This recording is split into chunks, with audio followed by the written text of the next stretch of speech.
بسم الله الرحمن الرحيم. Waalaikumsalam warahmatullahi wabarakatuh.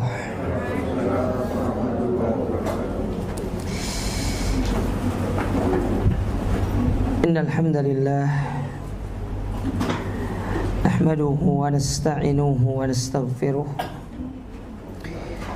wa na'udzu billahi min shururi anfusina wa sayyiati a'malina. Man yahdihillahu fala mudilla lahu wa man yudlil fala hadiya lahu. Wa asyhadu an la ilaha illallah wahdahu la syarika lahu wa asyhadu anna Muhammadan abduhu wa rasuluh. Amma ba'd, kaum muslimin wal muslimat, Bapak Ibu para jamaah yang semoga senantiasa dirahmati Allah. Alhamdulillah, kita bersyukur kepada Allah Azza wa Jalla pada kesempatan yang berbahagia ini. Allah Subhanahu wa Ta'ala kembali mempertemukan kita dalam majelis ini, melanjutkan kembali kajian kita dari tafsir Al-Quranul Karim. Dan sekarang kita masuk tafsir surat apa, Bu? Halo? Halo? Surat apa? Nah, masih mau rame atau gimana nih? Kalau masih ribut, saya diam dulu ini.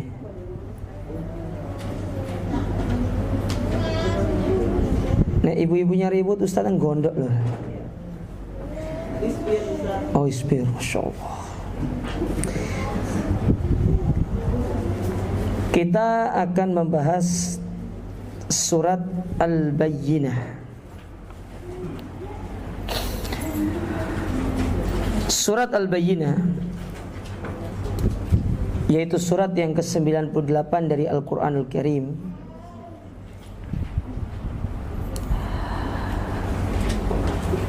Surat ini diturunkan oleh Allah Subhanahu wa Ta'ala setelah Allah menurunkan surat At-Tolak. Surat apa, Bu? Surat At-Tolak. Jadi setelah Allah menurunkan surat At-Tolak, Allah menurunkan surat ini.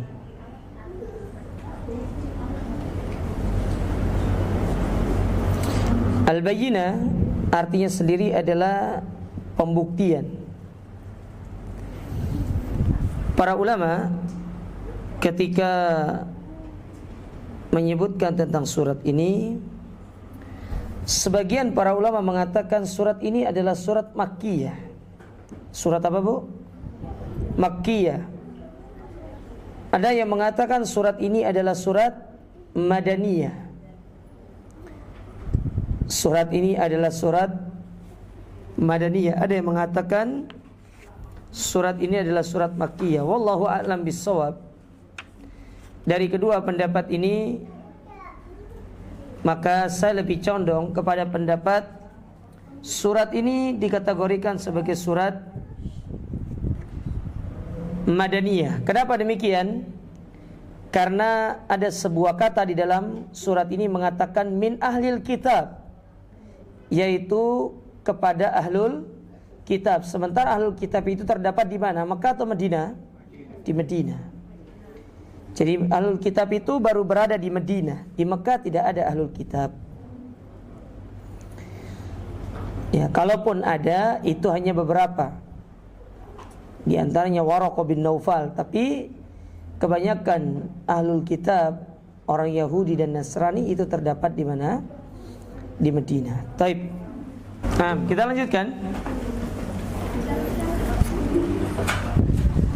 Apa ini sebentar ini? Sudah? Ya. Baik, kita baca di sini. Allah Ta'ala berfirman,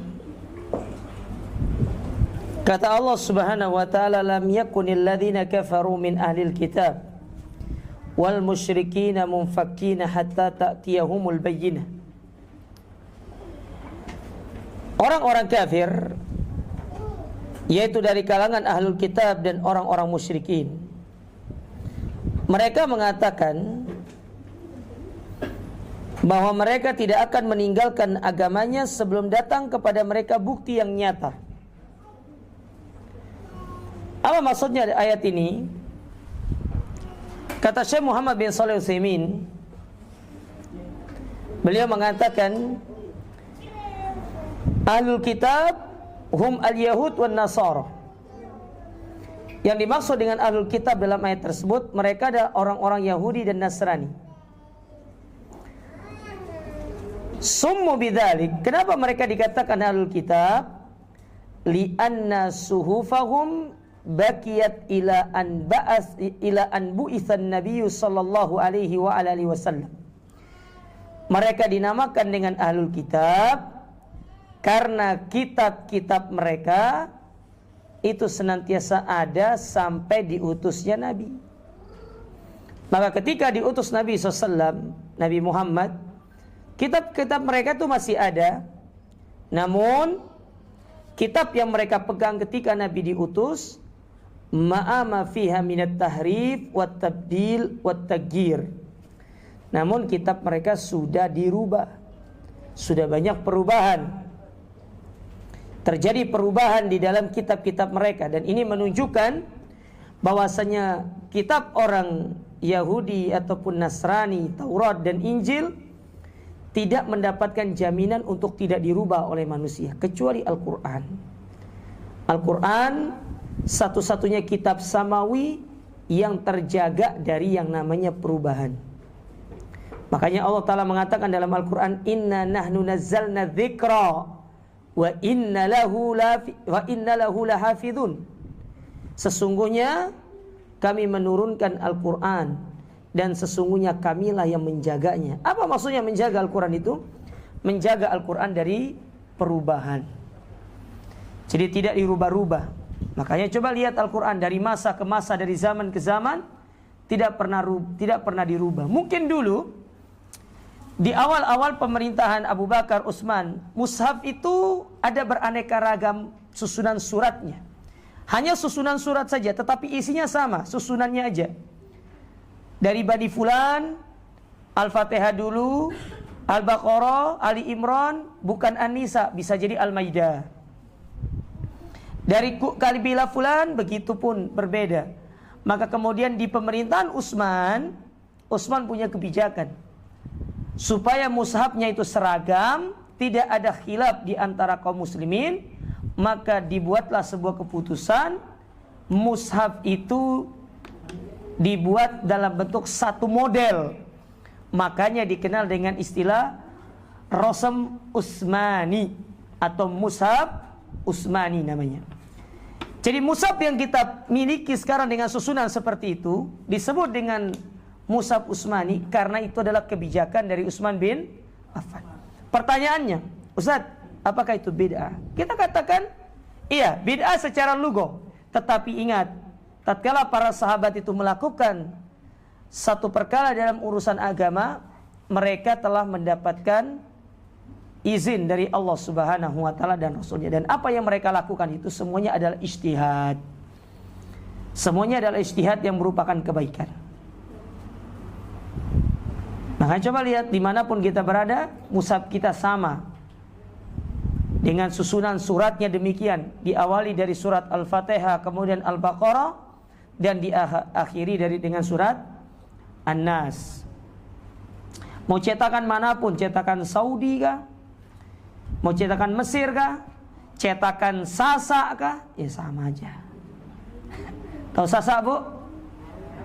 Mana? Nah, ya. Sasa itu ampel tuh enggak sih? Ibu jangan bid'ah loh ya. Sasa itu duduk ampel loh ya. Sasa, jalan Sasa.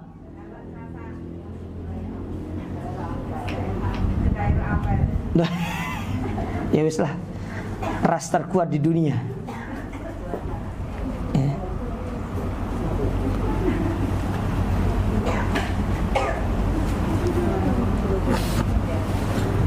Nah, tidak ada perubahan, kata-katanya sama.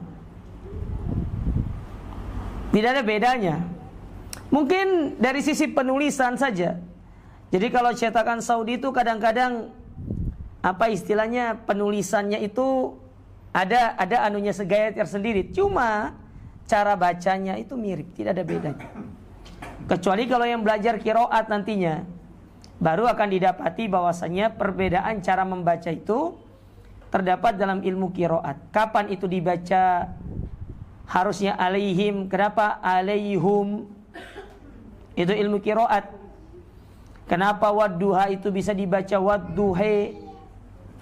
Apakah semua kemudian harus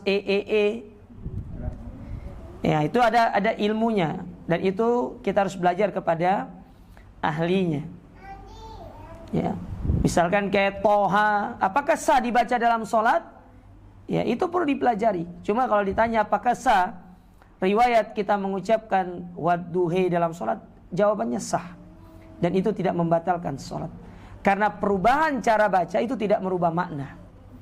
Karena itu adalah qiraat yang dibenarkan. Jadi dalam ilmu qiraat itu ada namanya qiraat sahihah, ada namanya qiraat syadzah. Qiraat sahihah itu artinya qiraat yang benar gitu loh. Cara membacanya benar. Tapi kalau qiraat syadzah, cara bacanya salah, sehingga merubah makna. Makanya kalau tidak merubah makna itu tidak apa-apa. Tapi kalau cara membacanya merubah makna, maka itu dianggap sebagai qiraat syadzah namanya. Apa ibu-ibu? Qiraat syadzah namanya. Saya bukan ahli qiraat, cuma pernah bersinggungan sedikit dengan ilmu qiraat. Karena tatkala kita mempelajari tentang usul fit tafsir, mau tidak mau kita harus belajar. Ya, paling tidak dasar-dasarnya kita pahami lah. Jadi kalau ada para masyayikh ngomong, ya paham. Kalau nggak pernah belajar sama sekali nanti bengongi ngomong apa syekhnya gitu loh.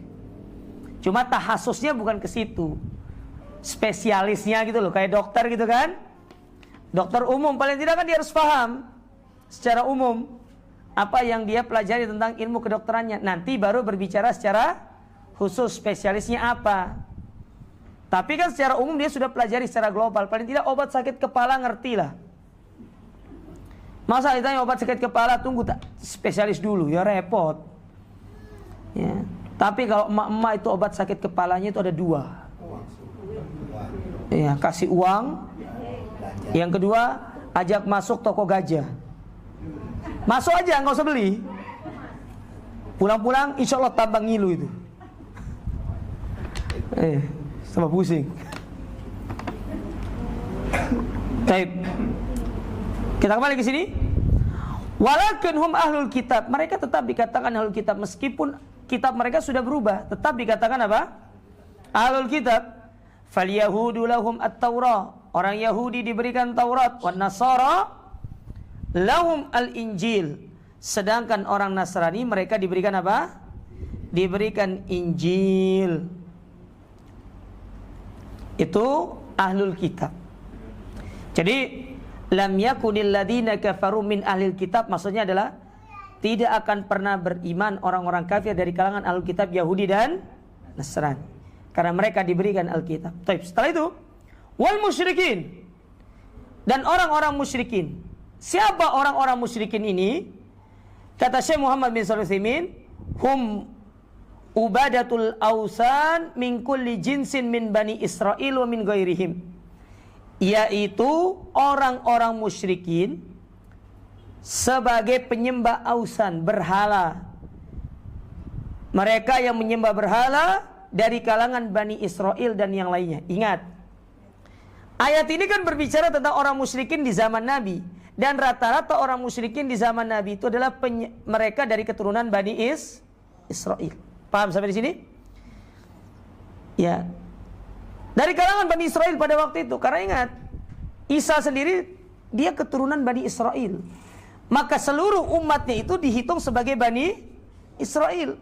Maka datanglah Muhammad. Diutus Muhammad. Muhammad bukan dari Bani Israel. Dia Bani Ismail. Bani Israel itu keturunan Ishak. Sementara Bani Ismail ini kebanyakan di Mekah dia. Ismail kan hidup di Mekah.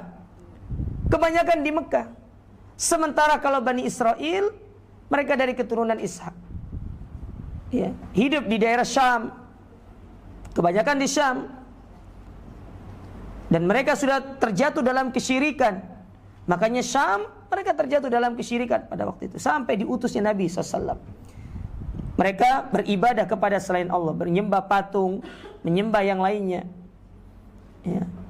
Nah, diseru, diajak kepada mereka, tetapi mereka tidak mau untuk melakukannya. Munfakin, mereka menolak. Ay tarikina lima hum alaihi minasyirki wal kufri wal munfakina anhu, yang mana mereka meninggalkan apa yang mereka dahulu berada di atasnya. Mereka meninggalkan agama yang dibawa oleh Nabi Isa dan Nabi Musa, ditinggalkan. Mereka berbuat syirik, mereka meninggalkan agama yang lurus yang ditinggalkan oleh Nabi Isa dan Musa, lalu mereka melakukan kesyirikan kepada Allah Ta'ala. Disuruh beribadah kepada Allah, malah orang Nasrani menyembah Isa. Disuruh beribadah kepada Allah, malah orang-orang Yahudi menyembah Uzair. Mereka beribadah kepada selain Allah, padahal mereka diberikan Alkitab. Diberikan kitab. Di dalam kitab itu dijelaskan tentang tauhid. Semua agama para nabi dan rasul itu sepakat mereka itu berada di atas tauhid. Kalau ditanya dalilnya mana Ustadz, ya, bahwasanya setiap nabi mereka itu menyeru kepada tauhid, kata Allah Subhanahu wa taala di dalam Al-Qur'an,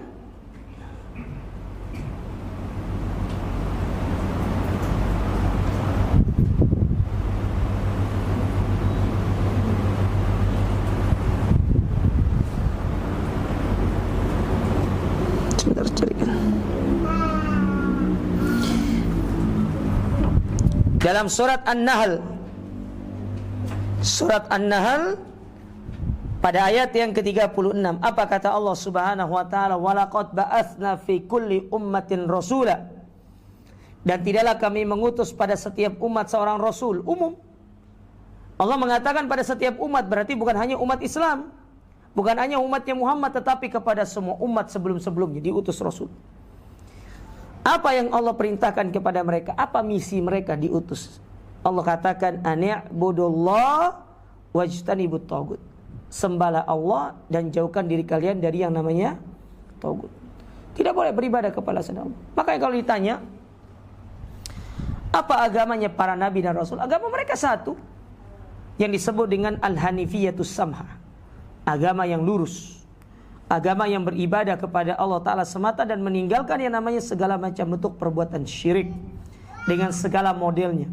Mau itu dukun, mau itu orang pintar, mau itu cek hodam lah bahasanya. Ya. Ada yang bermain cek hodam di sini? Ibu-ibu cek hodam nggak?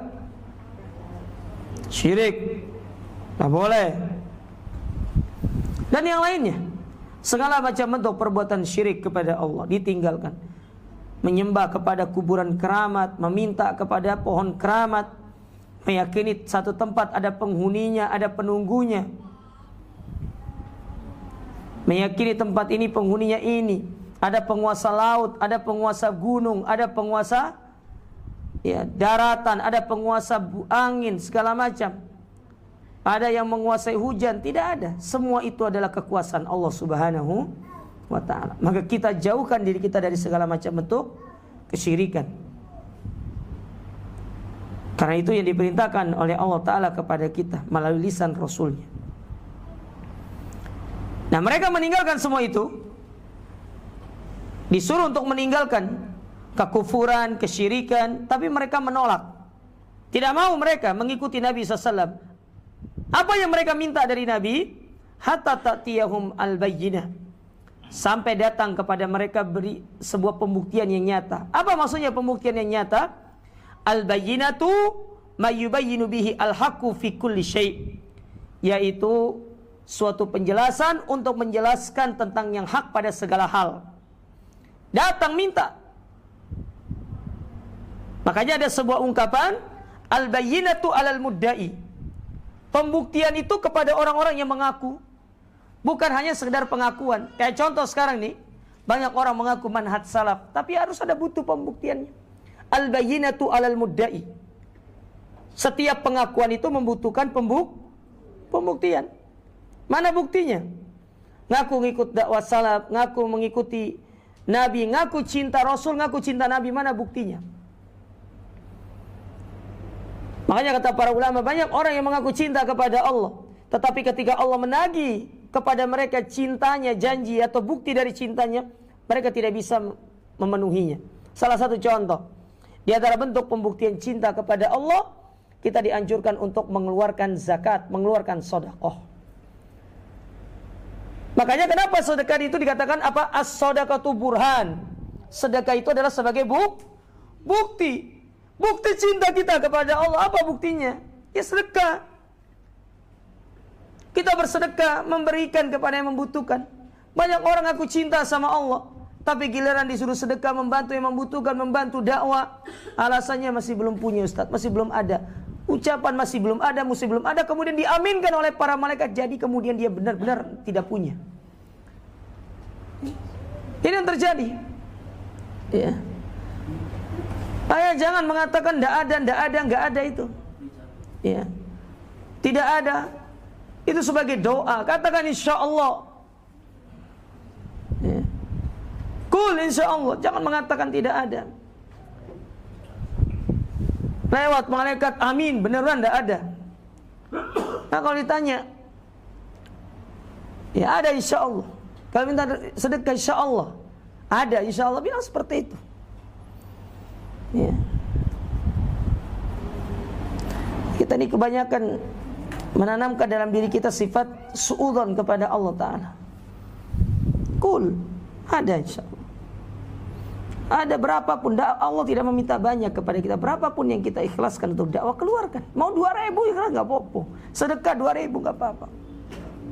Karena yang dinilai itu bukan nominalnya, tapi yang dinilai adalah keikhlasannya. Semakin ikhlas, semakin baik. Ya. Makanya ingat ucapan ini. Ini sabda Nabi SAW, hadis riwayat Tirmidzi. Sebagaimana beliau mengatakan tadi, al-bayyinatu 'alal mudda'i. Meskipun sebagian para ulama mengatakan ini hadisnya dhaif, tapi ini secara makna benar. Al-bayyinatu 'alal mudda'i. Namanya pengakuan butuh yang namanya bukti. Makanya Nabi mengatakan as-shadaqatu burhan. Sedekah itu adalah bukti. Bukti kalau kita benar-benar beriman, cinta kepada Allah. Sama sekarang mengaku cinta sama Nabi. Nabi tidak pernah menyuruh kita untuk kalau kita mengaku cinta sama Nabi atau membuat majelis cinta Rasul. Nabi tidak butuh itu. Yang Nabi butuhkan dari cinta kita kepada beliau ittiba. Kita ngikut beliau. Dan itu dicontohkan oleh para sahabat. Para sahabat itu mereka ngaku cinta kepada Nabi dengan cara apa? Ittiba, mengikuti.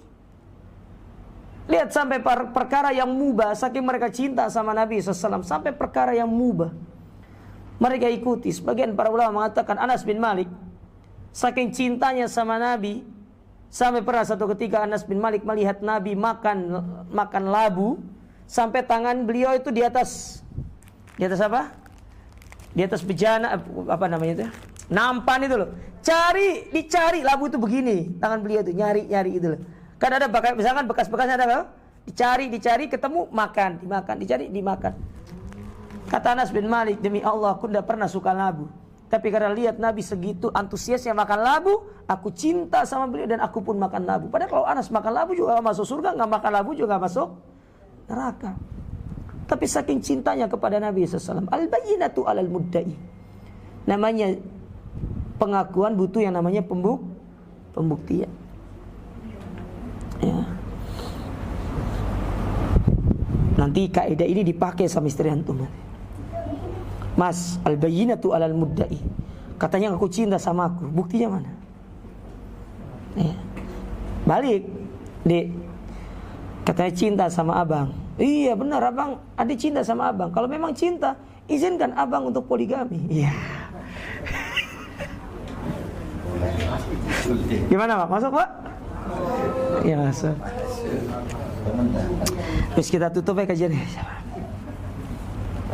Sudah dapat poinnya kan?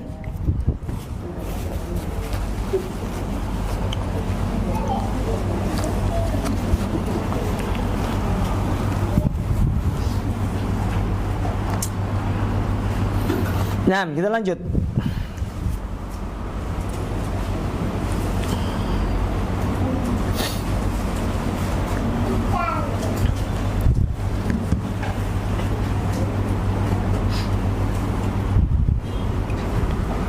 Kemudian dikatakan di sini,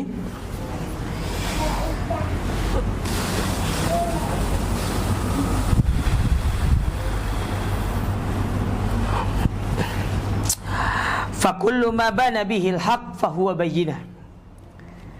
Maka segala sesuatu yang disandarkan kepada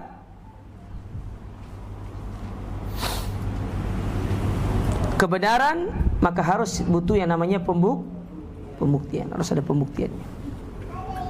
Mana pembuktian? Ya. Wa yakunu fi kulli syai'in bihasabih. Dan dalam segala sesuatu itu ada ketentuannya. Ya. Jadi untuk membuktikan cinta itu atau membuktikan sebuah pengakuan itu tidak bisa semau kita.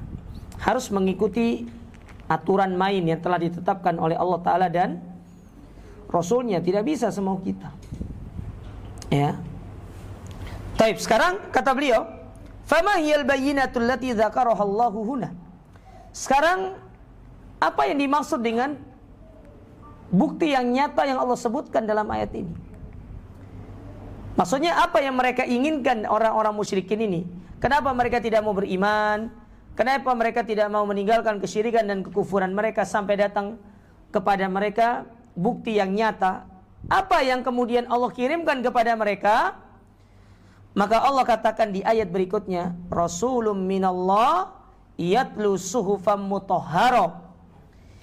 Yang mana Allah Subhanahu wa taala kemudian mengirimkan kepada mereka seorang rasul. Dikirimkan kepada mereka seorang rasul,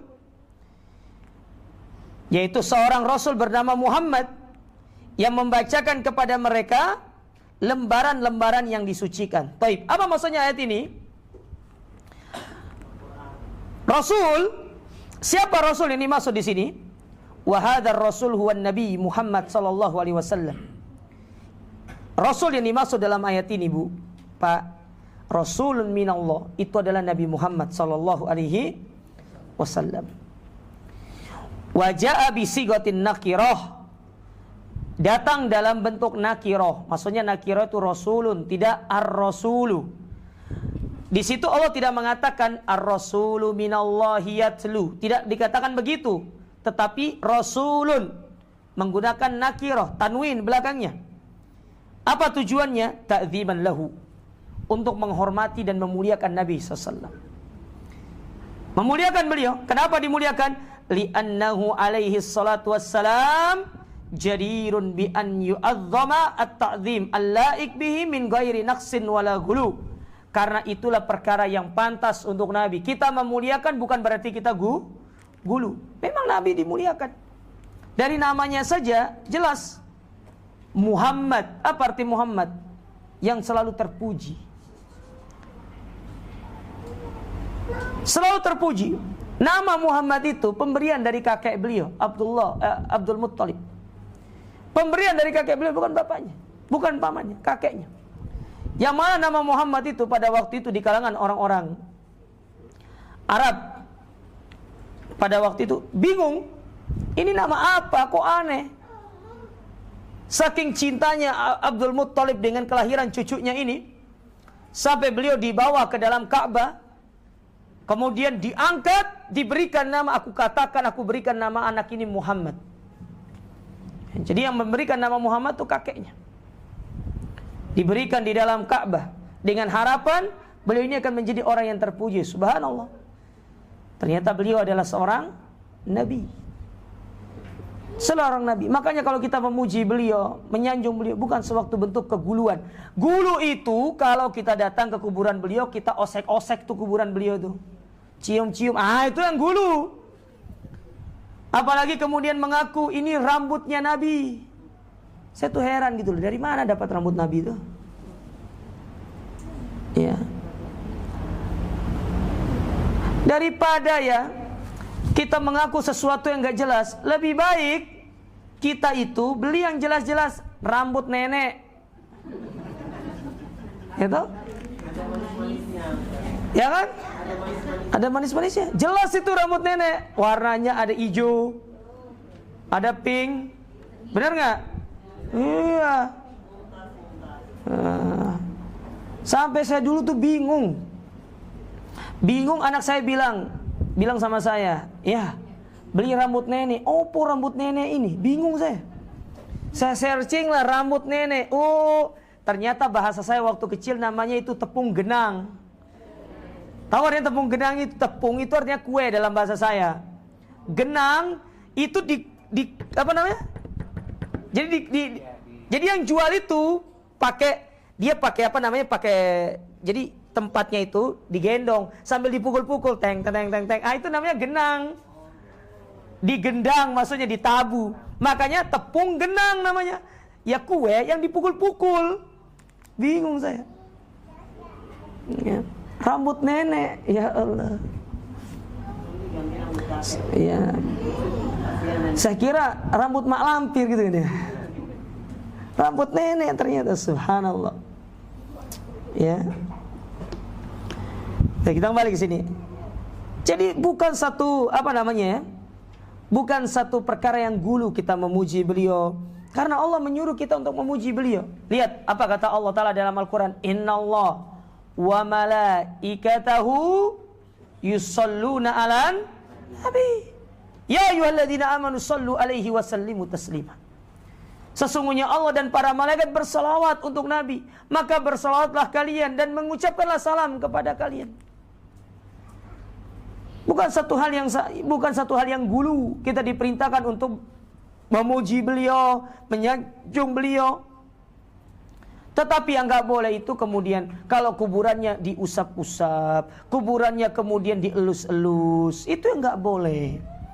Karena Nabi tidak menyuruh kita untuk demikian. Tidak ada contoh pun dari para sahabat yang melakukan yang demikian. Nah dulu saya masih ingat, ini tahun 2018 kalau nggak salah ya.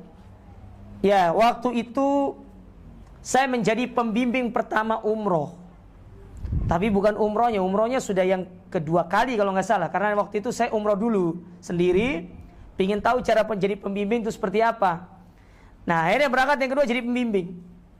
Waktu itu kita keluar dari Raudhah.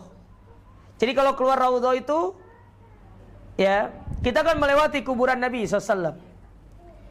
Dulu belum ada pembatas antara kuburan Nabi dengan jalan itu, belum ada pembatas. Sekarang ada pembatasnya. Sekitar 50 cm atau 1 meter lah ya. Ya. Nah, di situ antara apa namanya? Antara kita dengan kuburan itu bisa kita pegang gitu loh. Akhirnya karena banyak polisi yang berjaga di situ kan, polisinya bilang, "Ruh, ya haji, ruh, jalan, katakan, ya haji, ruh." Tahu yang di depan saya itu supaya dia bisa pegang itu kuburan Nabi. Pas waktu nyoting pura-pura dijatuhkan HP-nya. Jadi dari bawah pegang dari bawah. Saking segitunya, subhanallah, saya lihat di depan mata, ya Allah segininya. Lalu bekas dia pegang itu pakai sapu tangan itu dibungkus di dalam plastik kemudian disimpan. Allah karim. Luar biasa ini. Ngeri. Ya. Nah, sekarang nggak boleh karena antar kuburan sama jalan itu sudah ada pembatasnya. Jadi orang nggak bisa pegang sekarang.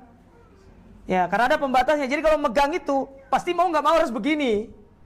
Nah, kalau dulu kan deket. Tidak ada batasannya, sekarang ada batasannya. Sampai ya Allah saya geleng-geleng kepala itu. Akhirnya setelah itu saya kumpulkan jamaah. Subhanallah bapak-bapak, ibu-ibu, ya jangan seperti itu, saya bilang itu. Tidak boleh. Kita disuruh untuk datang ke kuburan Nabi untuk mengucapkan salam, assalamu alayka ya Rasulullah. Setelah itu kita berpindah, assalamu alayka ya Abu Bakar, assalamu alayka ya Umar. Sudah selesai gitu aja. Banyak-banyak berdoa kepada Allah Ta'ala. Kemudian kita sering bersolawat. Kata Nabi SAW, fasallu alayya aynama tusallun fa inna salatakum tablughuni. Kata Nabi SAW, dimanapun kalian berselawat, salawat kalian sampai kepadaku. Itu perintah Nabi. Bukan kemudian kita itu tadi, oh ini gini itu mimbarnya, subhanallah, mimbarnya jamaah. Itu tangga buat khotib naik ke atas itu gini-gini kan sama orang itu. Allah Karim. Inilah pentingnya kalau antum pergi ke tanah suci, carilah travel yang sunnah. Maka umrohlah bersama saya.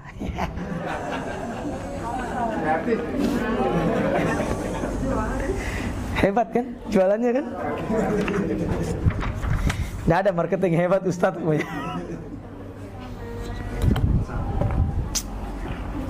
Daftar lewat saya potongan 3 juta. Iya, sebut nama saya dari Ustadz Gema 3 juta. Iya. Kalau dilengkapin Ustadz Gema Ilhami 3,5 juta tambah. Ya, baik, kita lanjut. Hah? Oh, Al-Madinah dong. Iya. Sudah berpindah ke lain hati. Iya, mencoba untuk berbagi waktu gitu kan ya. Ya, jadi kalau belum istri yang bisa dia dijadikan adil ya travel aja dulu kita adilkan gitu kan ya. Baik, kita lanjut. Nah, baik, perhatikan di sini. Rasulun minallah, itu utusan dari Allah, yakni annallaha arsalahu ilal alamina basyiran wa nadhir. Allah mengutus beliau kepada al-alamin, kepada seluruh makhluk. Basyir wa nadhir. Perhatikan di situ sifatnya Nabi. Basyir wa nadhir, pemberi kabar gembira dan pemberi peringatan. Nah, ucapan ini beliau pernah ucapkan ketika beliau berkhutbah di atas bukit Sofa. Ketika Nabi SAW pertama kali nerima wahyu diangkat sebagai seorang Rasul. Ingat, ketika pertama kali beliau diangkat menjadi seorang Rasul. Ingat ya, bukan Nabi tapi apa? Rasul. Karena setelah Nabi, lihat ya, setelah beliau diturunkan wahyu pertama, beliau hanya melakukan dakwah secara sembunyi-sembunyi sampai 3 tahun pertama. 3 tahun pertama kemudian Allah menurunkan setelah itu surat Al-Muzammil. Makanya kata para ulama, surat Iqra Al-Alaq itu sebagai tanda beliau diangkat jadi Nabi. Sedangkan surat Al-Muzammil itu adalah tanda beliau diangkat menjadi seorang Rasul. Dan antara surat Iqra dengan surat Muzammil itu lama turunnya adalah 3 tahun. Ya, 3 tahun. 3 tahun beliau itu melakukan dakwah secara sembunyi-sembunyi, mengajak kepada keluarga, kerabat. Sebagaimana tugasnya Nabi. Tugasnya Nabi itu kan mengajak secara kekerabatan, bukan mengajak secara halayak umum. Baru kemudian Allah turunkan kepada beliau surat Al-Muzammil, ya ayyuhal muzammil. Ya afwan, bukan Muzammil, Mudaththir. Surat Mudaththir. Allah turunkan surat Mudaththir kepada beliau, ya ayyuhal mudaththir, qum fa'andzir wa rabbaka fakabbir wa thiyabaka fatahhir war rujza fahjur. Turun ayat tersebut, maka beliau kemudian naik ke atas bukit Safa, memanggil, ya ma'syara Quraisy, kumpul. Jadi dulu kebiasaan orang Quraisy kalau ingin melakukan satu pengumuman, naik ke bukit yang tinggi untuk mereka umumkan. Kok ribut ibu-ibunya nih? Halo, Bu, ojo ribut loh. Yang ribut. Taib. Naik, ya ayyuhal muddatsir, naik. Kemudian dikumpulkan, wahai ma'syarul Quraisy, wahai orang-orang Quraisy. Lihat bagaimana Nabi mengatakan pertama, kalau aku katakan di balik bukit ini, kira-kira ada pasukan yang akan datang mengepung kalian, menyerang kalian, apakah kalian percaya? Kata mereka, oh percaya, kamu gak pernah bohong. Setelah itu apa kata beliau? Inni Rasulullahi ilaikum nadhiran wa basyir. Aku ini utusan Allah kepada kalian, pemberi kabar gembira dan pemberi peringatan. Nah lihat, beliau membawakan kalimat basyir wa nadhir, pemberi kabar gembira yaitu berupa surga, dan pemberi peringatan dari api. Jadi sifatnya Nabi itu adalah basyir wa nadhir, pemberi kabar gembira dan pemberi peringatan. Kabar gembira berupa surga bagi yang taat, sedangkan peringatan itu berupa neraka bagi orang yang bermaksiat. Baik, setelah itu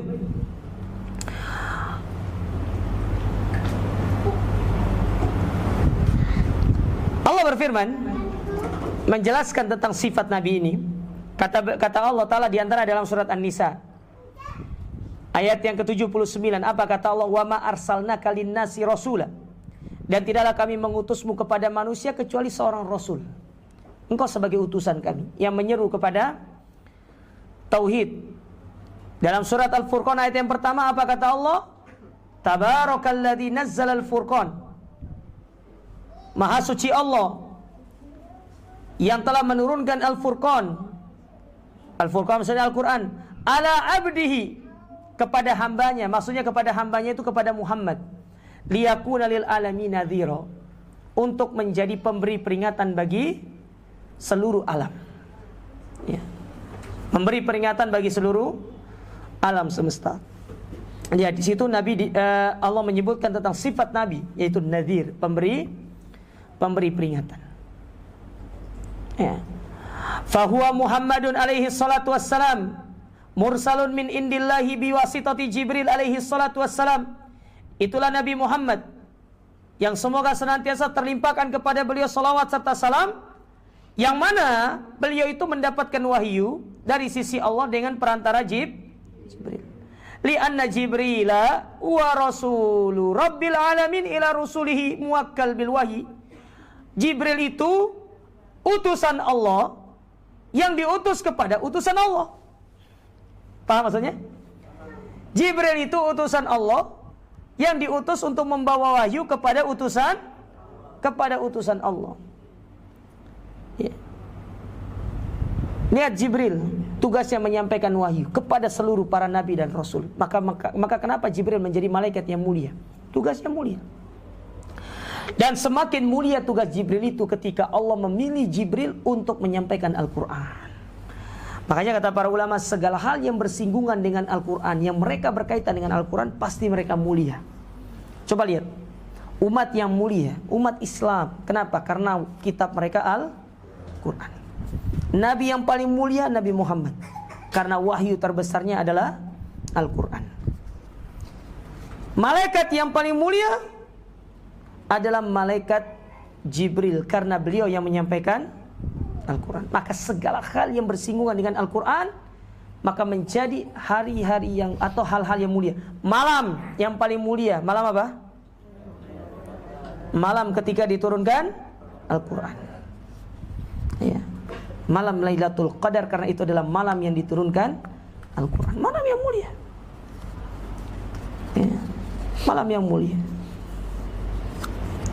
Itulah kenapa kemudian segala hal yang bersinggungan dengan Al-Quran menjadi mulia. Makanya kalau kita mau bersinggungan dengan Al-Quran, baik kita menjadi ahlul Quran, baik yang gemar membaca atau menghafalnya, insya Allah kita akan dimuliakan oleh Allah Ta'ala. Ya, kalau belum bisa hafal, paling tidak ngapain ibu-ibu? Membaca. Dibaca nggak Al-Qurannya? Bacanya mushaf atau aplikasi? Hah? Yang benar bu, gak percaya saya. Ya. Tapi nggak perlu direkam loh ya, ria. Taib. Kemudian Allah mengatakan tadi, yaitu suhufan mutahharah, yang mana orang Rasul ini membacakan kitab yang suci. Apa itu? Yaitu Al-Quran. Yang dibacakan adalah Al-Quran. Ya. Dibacakan Al-Quran kepada mereka. Fiha kutubun qayyimah, yang dimana di dalam Al-Quran tersebut terdapat kitab-kitab yang lurus. Apa maksudnya kitab-kitab yang lurus? Ay maktubatun qayyimah, yang mana tertulis di dalamnya perkara-perkara yang mulia, perkara-perkara yang penting tertulis di dalamnya. Al-Quran itu mencakup segala hal, ya, segala hal dicakup di dalam Al-Quranul Karim. Makanya kemudian kenapa dikatakan dengan kutubun qayyimah, ya. Makanya kenapa kemudian Al-Quran menjadi sangat mulia? Karena di dalamnya terdapat hal-hal yang sangat penting. Ada pula yang mengatakan, yang dimaksud dengan fiha kutubun qayyimah, di dalamnya terdapat kitab-kitab yang lurus, bahwasanya di dalam Al-Quran terdapat semua ajaran-ajaran ibadah. Ada perintah salat, ada perintah zakat, ada perintah haji, ada perintah berpuasa, ya, ada perintah untuk memiliki akhlak yang mulia. Coba lihat banyak ayat-ayat yang menceritakan tentang akhlak di dalam Al-Quran. Makanya ketika Aisyah ditanya tentang akhlaknya Nabi, maka Aisyah mengatakan kana khuluquhul Quran. Akhlaknya Nabi itu adalah Al-Quran. Karena di dalam Al-Quran berisi tentang akhlak yang mulia. Akhlak kita kepada Allah dan akhlak kita kepada sesama. Mana contoh akhlak di dalam Al-Quran? Ayat yang sering dibacakan ketika khatib berkhutbah atau menyampaikan pengajian, ya ayyuhalladzina amanu ittaqullaha wa qulu qaulan sadida. Wahai orang-orang beriman, bertakwalah dan ucapkanlah perkataan yang benar. Perkataan yang benar itu akhlak atau bukan? Akhlak, karena kita diperintahkan untuk jujur. Jujur dalam ucapan, jujur dalam perkataan. Makanya salafiyin anti yang namanya menyebarkan kedustaan, anti hoax. Ya, salafiyin seperti itu. Ya. Anti menyebarkan yang namanya kebohongan, syahadat. Jangankan dia menyebarkan kebohongan, menyaksikan kebohongan itu disampaikan aja dia tidak mau, karena dia tahu itu masuk dalam kategori syahadatuz zur. Menyaksikan sesuatu yang dusta.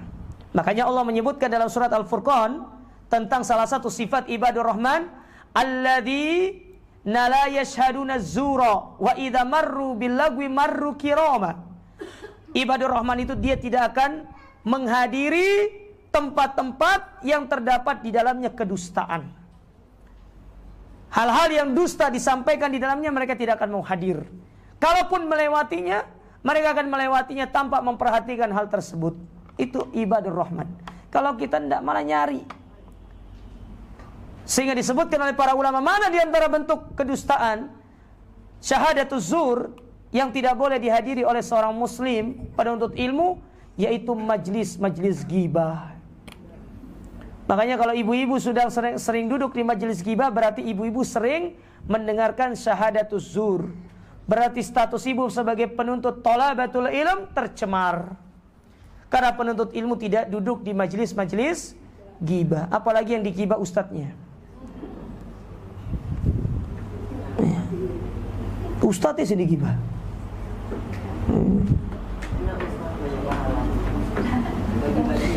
Bagi-bagi.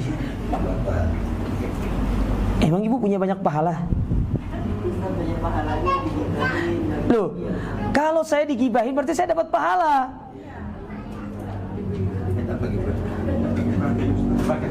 Oh, repot iki.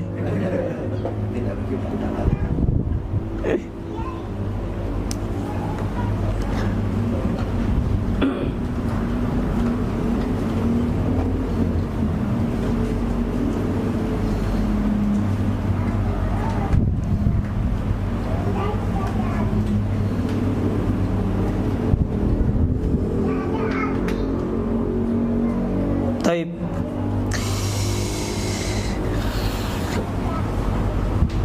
Itu yang dimaksud dengan fiha kutubun qayyimah. Jadi banyak penjelasan dari kalangan para ulama. Kemudian setelah itu ayat yang keempat, apa kata Allah? Wa ma tafarraqal ladzina utul kitaba illa min ba'di ma ja'atuhumul bayyinah.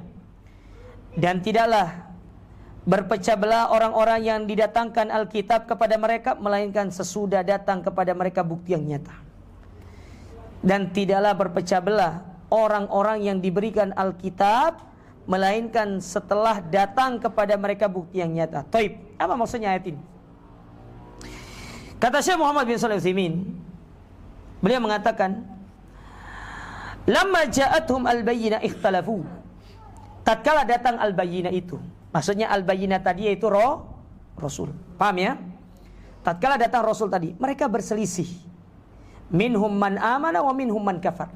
Ada yang beriman, ada yang tidak beriman. Betul atau tidak?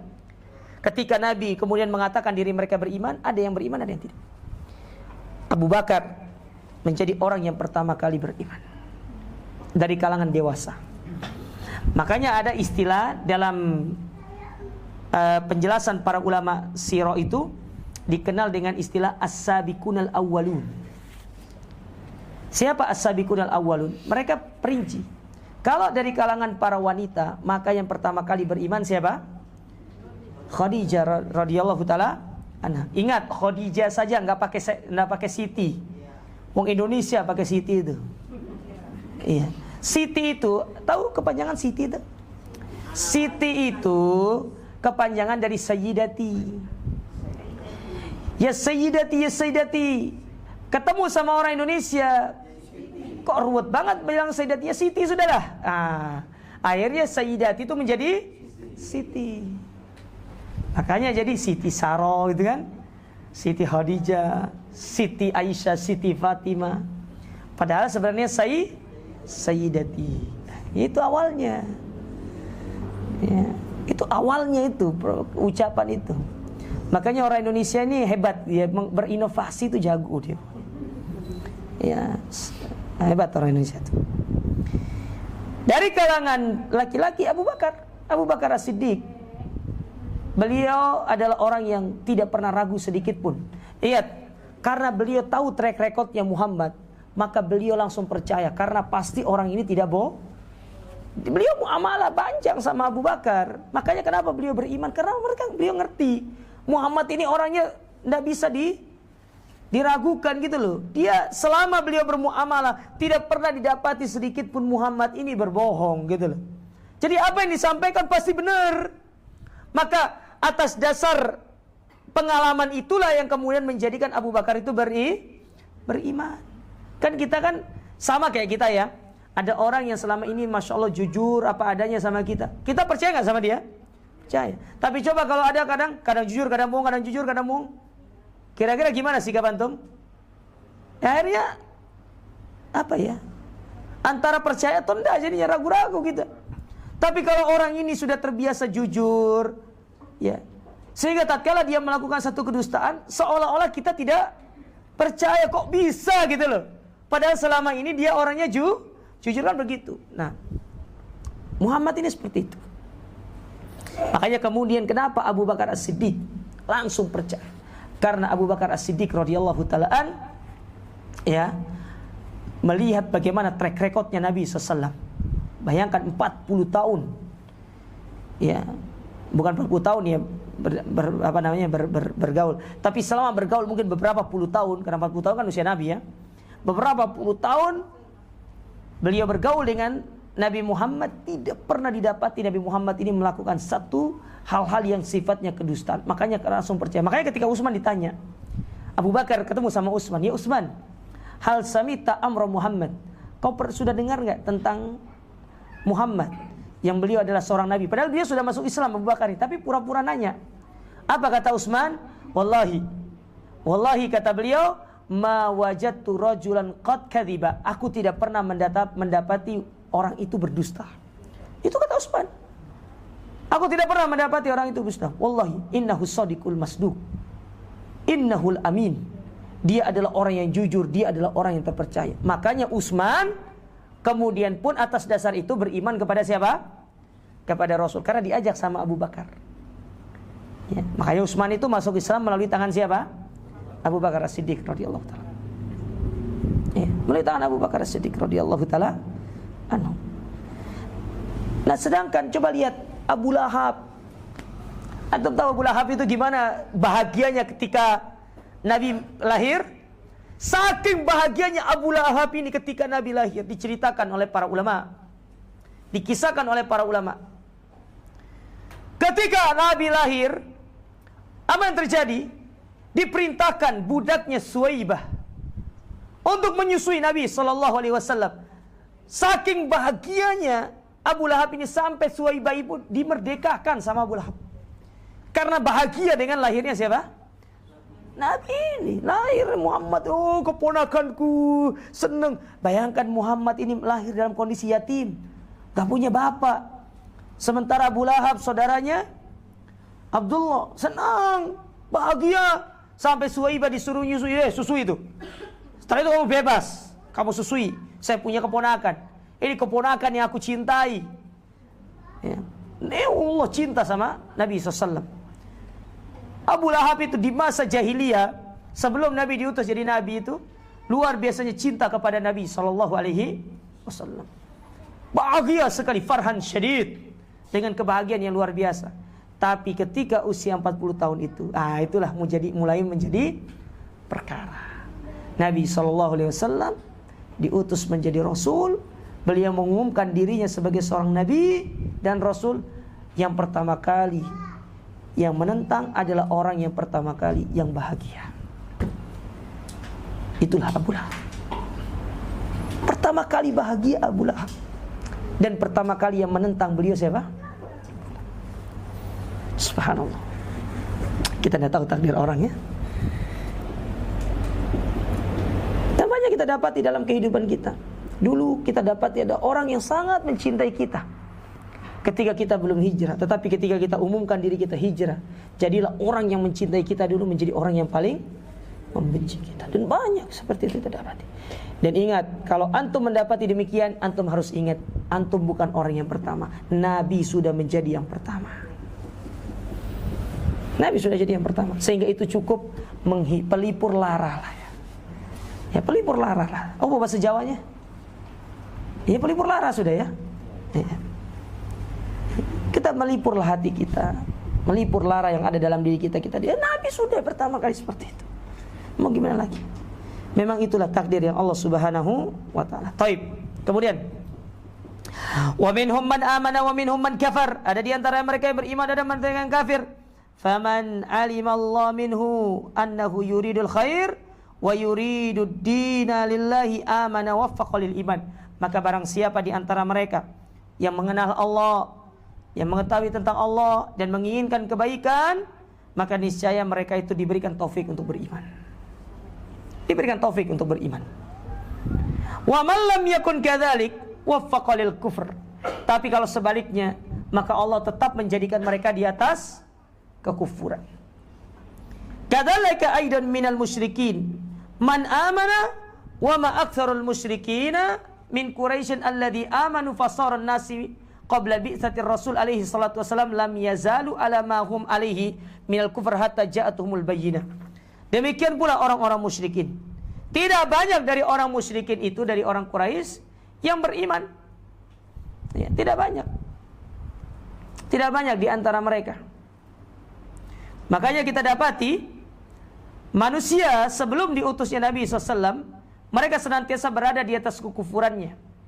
Sampai kemudian datangnya Rasul alaihi salatu wassalam diutus. Summa lamma ja'atuhumul bayyinah tafarraqu wakhtalafu. Maka tatkala datang Rasul itu, kemudian mereka berpecah belah. Ya, ada yang beriman, ada yang tidak tadi. Ya. Mereka mengikuti dan ada yang tidak mengikuti. Ya. Akhirnya ma'asyiral muslimin, ini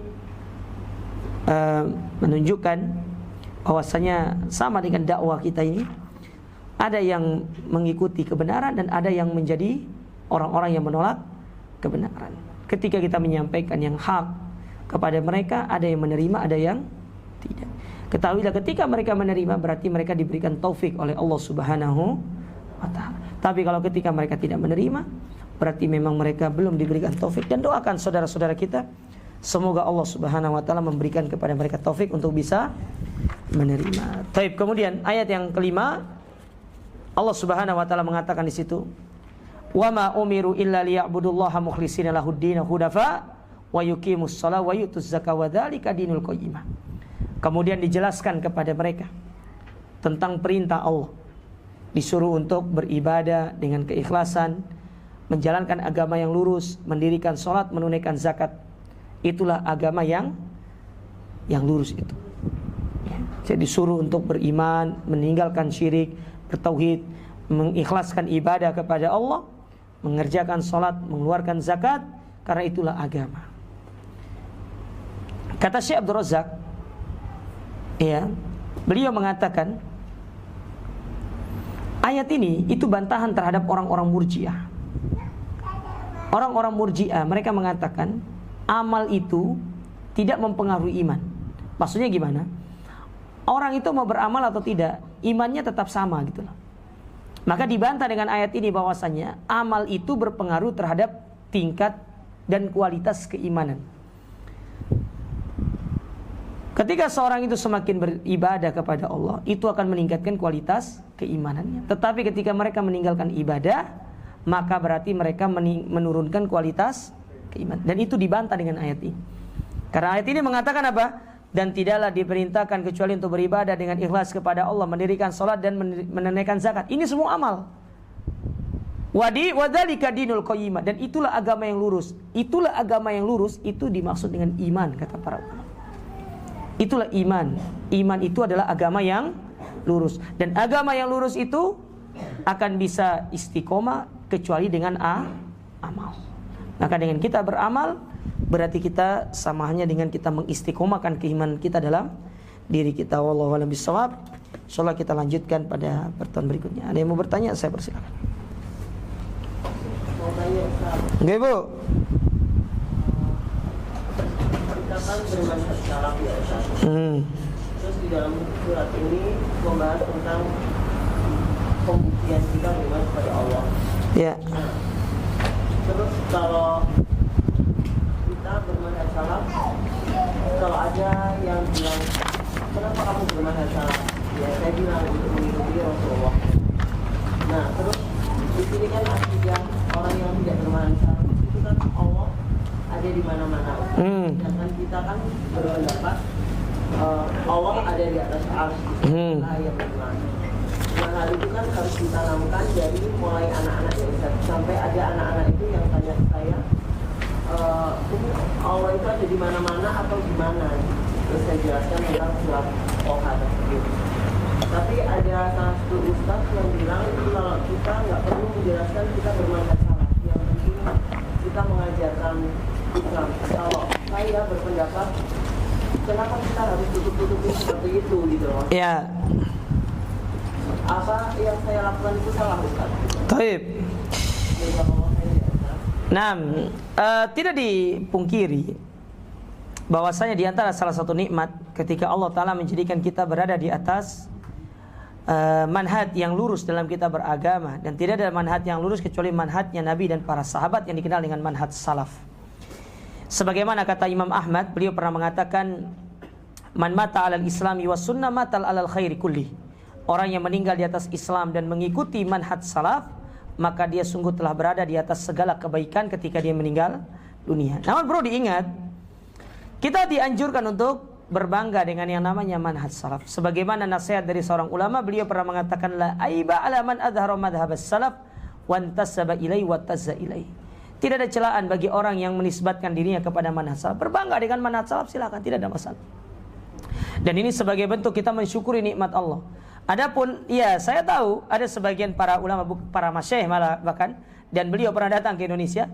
Nah, saya katakan setiap ucapan manusia bisa diambil, bisa ditolak. Kalau memang itu benar, ya tidak ada masalah, diambil. Kalau salah, maka tidak ada kewajiban kita untuk mengambilnya. Maka kita katakan, saya kurang sependapat dengan beliau, bukan berarti saya kemudian mengatakan beliau sesat, karena saya anggap beliau guru saya, karena saya pernah duduk bersama beliau 5 hari sebagai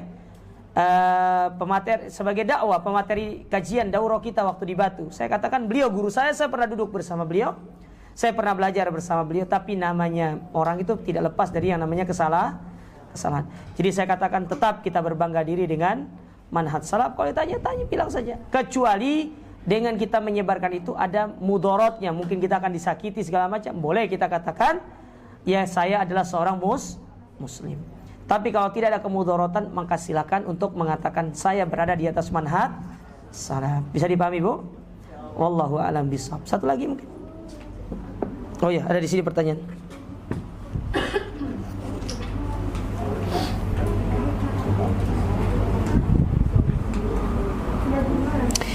Dalam zikir pagi petang ada bacaan subhanallahi wa bihamdi. Bolehkah ditambah subhanallahil azim ketika baca zikir pagi petang, Ustaz? Saya lebih condong ke pendapat yang mengatakan bahwasanya tidak boleh menambah-nambah bacaannya sesuai dengan apa yang telah datang saja dari zikir pagi dan petang itu. Tetapi kalau antum ingin menambah ucapan ini di luar zikir pagi petang, tidak ada masalah. Ya. Karena zikir pagi dan petang itu sudah paten datangnya. Jadi jangan ditambah dan jangan dikurangi. Sudah seperti itu saja. Ya, dibaca seperti itu. Di luar itu antum membaca doa-doa zikir pagi petang di dalam antum sujud tidak ada masalah. Tapi ketika antum baca zikir pagi petang sesuai dengan yang telah datang dari Nabi sallallahu alaihi wasallam. Apakah benar sedekah di hari Jumat lebih banyak pahalanya dibandingkan hari lain? Karena saat ini banyak program-program seperti Jumat Berkah dan yang lainnya. Sedangkan anjuran sedekah itu di setiap hari. Pernah dengar kajian sebaiknya bagi-bagi nasi atau sedekah khusus Jumat Berkah itu ditiadakan karena khawatir menjadi beda. Taib. Berkaitan dengan mengkhususkan hari Jumat untuk sedekah dan menganggap ini sebagai hari yang mulia, secara dalil khusus tidak disebutkan oleh para ulama. Tidak disebutkan, tidak ada dalil secara khusus tentang masalah itu. Akan tetapi kalau antum mengambil keumuman bahwasanya hari Jumat itu hari yang mulia untuk kita memperbanyak amal kebaikan, boleh. Tetapi mengkhususkan kemudian menjadi satu rutinan, ini butuh dalil berikutnya. Bahwasanya amalan ini adalah boleh rutin dilakukan di hari Jumat. Makanya kata para ulama, jangankan itu yang sifatnya tidak ada dalil khusus, yang ada dalil khususnya saja antum dianjurkan untuk meninggalkan sekali-kali supaya tidak kesannya wajib. Paham ya? Kayak contoh sholat duha, ada dalil khususnya? Ada. Antum rutin sholat duha, sekali-kali tidak usah sholat duha, biar tidak menjadi apa? Wajib. Sholat tahajud, ya sekali-sekali tidak usah tahajud sholat, tetapi tetap melakukan qiyamul lail dengan baca Quran, dengan kita berdoa, karena itu bagian daripada qiyamul lail. Sholatnya ditinggalkan sekali-sekali, ya, tapi jangan berkali-kali, maksudnya sekali gitu loh. Ya, ini bukan sekali-kali meninggalkan, sekali-kali sholatnya, repot ini. Ya. Nah, ini repot ini. Ya, jadi sekali-sekali meninggalkan itu tidak ada masalah dalam rangka untuk menjadikan amalan itu tidak wajib. Jadi kalau ditanya apakah ada dalil khusus sedekah di hari Jumat, saya katakan tidak ada. Ya, berdasarkan penjelasan para ulama. Tapi kalau antum masuk ke dalam pengumuman hadis, dianjurkan memperbanyak ibadah di hari Jumat, maka tidak ada masalah. Tapi sekali-sekali, jangan sering-sering gitu loh. Kita ini kalau giliran sunnah sunnah Jumat itu sunnah malam Jumat tok kita ini ya. Ya, giliran yang lainnya nggak disunnahkan. Datang sama istrinya sunnah malam Jumat, gitu kan. Yang nggak punya istri repot ini. Coba apa? Baca Al-Kahfi. Tak kira zikir sampai pagi. Kan sunnah malam Jumat. Wallahu a'lam bishawab. Ini yang bisa kita ambil pada kesempatan ini. Kita akhiri subhanakallahumma rabbana bihamdika. Asyhadu an la ilaha illa anta astaghfiruka wa atubu ilaik. Wassalamualaikum warahmatullahi wabarakatuh.